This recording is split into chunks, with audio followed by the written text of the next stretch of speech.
friends, welcome back to Shelly Belly's Kitchen. My name is Shelly if you're new here. Tonight we're going to spend just a couple minutes talking about how to use your water bath canner. I know we did a tutorial on the pressure canner, and let me just tell you, it is way more complicated to use a pressure canner than to use a water bath canner. So if you've never canned before, the water bath canner is a great place to start. It is really super simple, and you honestly don't have to have any special pieces of equipment. So let's just jump right into it, and hopefully this will be useful for you. So this is my pressure canner, water bath canner. This is my water bath canner.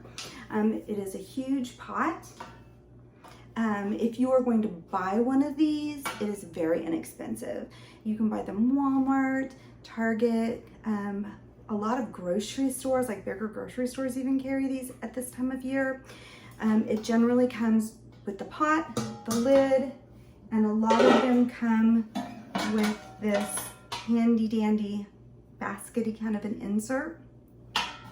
But to be really honest with you, before this one was generationally passed down to me, when I first started water bath canning many years ago, I didn't have the canner. I actually just used a really large pot and a lid, and that's all I had, and it worked perfectly fine. The only type of pot that you need when you're water bath canning is a pot that is big enough for your jar to fit down in and the lid to close on. So if you have a big tamale pot, if you have a big fish boiling pot, whatever it is, as long as it is big enough for your jar to fit down into and for the lid to close on, it will work. But again, if you want to buy one of these, they're really inexpensive. Also, don't forget, like I always say, check the thrift stores, secondhand stores, garage sales, estate sales. Always buy used if you can. So let's just talk really quickly about how to use this.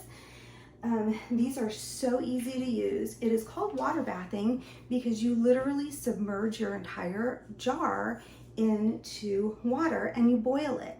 So just like pressure canning, you need to warm your jars up. You never want to put a cold jar into hot water. So basically what you do is you're going to fill up some water into the canner. I put my jars in here to warm just like you would in a pressure canner. And once the jars are relatively warm, put whatever food it is that you're going to do in here. Remember, water bath canning is only safe for food that is of higher acid levels. If it is not a high acidic food, like if it is a meat or if it is a low acidic fruit or vegetable, it needs to be pressure canned. You can always check the website, the National Canning Home Food Preservation website. Can't exactly think of the name of it, but I'll have it linked below for you. So anyways, put the jar in here after you've got it filled and you've got the lid on it. You're going to put the jar back in here. You will turn it up. You're getting ahead of myself here. You want to fill the pot up, whatever pot it is that you're using. You will put some extra water in here so that your jar is completely covered.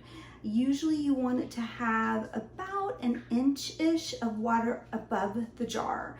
Again, we're submerging it. You're literally giving it a bath. You're dunking it all the way in. So you're going to put a little bit of extra water in here, submerge those jars, turn it up to high, and just put the lid on it.